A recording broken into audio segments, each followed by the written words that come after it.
কথা কইন, চারটে কথা কইন, আমার বউ মাইন্ড করবে না, তাতে তার ইসলামও যাবে না, তার শরীয়তও যাবে না। 2 নম্বর কথা হলো আমাদের বউ ওইভাবে খান ভাই সেটা মানে আমি নিয়মিত করি। আমার আপনার বউর সাথে মানে আমার সরুদ দেওয়া ভাবির সাথে মানে আমার ভালোই সম্পর্ক, আপনি জানেন। তাইলে এটা হইলে ডিফারেন্স হয়। ইসলাম তো ইসলামই আছে, কোরআন কোরআনই আছে, কিন্তু সময় বিশেষে, কার্য বিশেষে, দেশ বিশেষে একটু ডিফারেন্ট হয়। এই যে কাজটা আপনি করেছেন, আমার বোর পাশে বসে কথা বলছেন, সৌদি আরব হইলে আপনাদের দৌড়া মারা হইতো। সৌদি আরবে কোনো মহিলা এখন এখানে আপনার বাসার মিটিং হয়েছে, আপনি, আমি, আপনার ওয়াইফ, আমার সরদিয়া ভাবি, আমরা একসাথে বসছি না।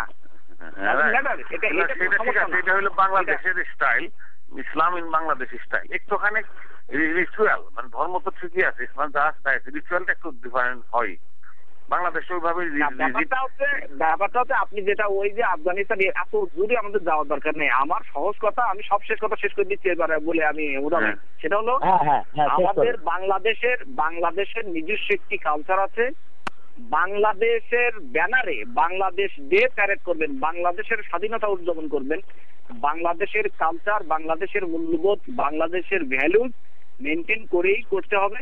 তা না হলে আপনারা না মানতে পারেন, কিন্তু আমি আমার ভয়ে সব সময় বলবো যে এটা বাংলাদেশের কালচারটা মেনটেন করা উচিত। আমি একটা কথা বলে আমি জনগণকে একটা মেসেজ দিতে চাচ্ছি, আমরা যেন এমন কোনো না কাজ করি, এমন নেগেটিভ কাজ না করি যার মাধ্যমে আমার মৃত্যুর পরেও আমাকে নিয়ে নিন্দাবাদ পেশ করা হবে। প্লিজ, এটা আমরা সবাই শুধু চিন্তা করি, এমন ভালো কাজ করি যে ভালো কাজগুলো আমার মৃত্যুর পরেও এখানে অভিনন্দিত করা হবে, আমি অভিনন্দিত হব। আমি প্লিজ, আমি এটা ধর্মীয় দৃষ্টিতে এভাবে বলছি যে আমরুন বিল মারুফ ওয়া তানহাউনা আনিল মুনকার। আচ্ছা ঠিক আছে, আমরা আমি শেষ বক্তব্য ছিলাম, জনাব কুদ্দুস খান আপনি শেষ বক্তব্য দেন। আমার শেষ বক্তব্য হইল ছিল, কিন্তু বোধহয় বলা যাবে না। না বলেন, আমি শেষ কথা শেষ করতে দেন, কাইটেন না। হ্যাঁ বলেন, আপনি কি বক্তব্য ছিল? আমার কথা শেষ। আচ্ছা, আমার কথা হইলো আনিস ভাই একটা প্রশ্নের উত্তর দেন। আপনি পাবলার প্যাডে আসতেছেন, আপনি ছোট বাচ্চাটা নিয়ে, রাইট?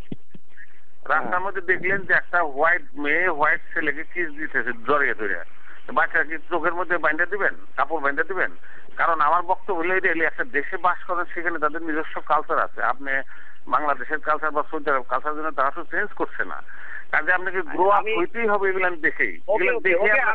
আমি আপনার প্রশ্ন উত্তর দিচ্ছি খুবই সংক্ষেপে। 1 নম্বর হচ্ছে যে এখানে ডাইভার্সিটি কালচারের দেশ, এটা সব কালচারের লোক আছে, তাই তো? এখন আপনার আমার তো আমি আপনি প্রতি শনিবারে শুক্রবারে কি নাইট ক্লাবে যাই, ড্যান্স করি, ড্রিঙ্কস করি, কেন করি না? That's not my culture. আপনি যদি তাই বলতে চান তাহলে ওইগুলো তাহলে আমাদের করে কোনো অ্যাডাপ্ট করি আমরা।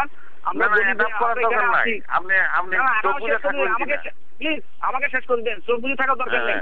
আমার কনসার্ন হচ্ছে আমরা অনেক কিছুর মধ্যে আছি, কিন্তু আমি আমারটা আমাকে ধরে রাখতে হবে। এখন অন্যটা আমাকে বিরোধিতা করার দরকার নেই, কিন্তু আমি আমারটা কি ধরে রাখতে পারবো না? এটা হচ্ছে নিষেধ। এখন আপনি এখানে যা কিছু দেখেন এটা হলো তাদের কাছে হতে পারে, কিন্তু আমারটা আমি ধরে রাখবো। এবং আপনি যদি পার্সোনালি কোনো পাশ্চাত্য সংস্কৃতি আপনি নিজে চর্চা করেন, তাহলে আপনি বাসায় করতে পারেন। কমিউনিটিকে ইন্ট্রোডিউস করার তো দরকার নেই আপনার। কমিউনিটিতে ইন্ট্রোডিউস করবেন, বাংলাদেশি কালচার, বাংলাদেশি কালচার সেটাই কমিউনিটিতে ইন্ট্রোডিউস করবেন। ঠিক আছে, আমি বক্তব্য স্পষ্ট কুদ্দুস খান, আপনার আত্মপক্ষ সমর্থন করে কিছু বলার আছে? বাবলা যখন গঠন করা হয়েছিল তখন হলো বাংলা কালচার আমেরিকানদের মধ্যে ইন্ট্রোডিউস করবেন।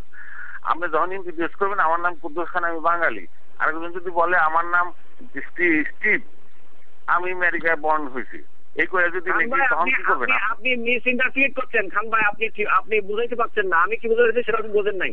আমি বলছি যে স্টিভ সেই স্টিভের মতো থাকবে, আমি আনিসুর রহমানের মধ্যে থাকবো।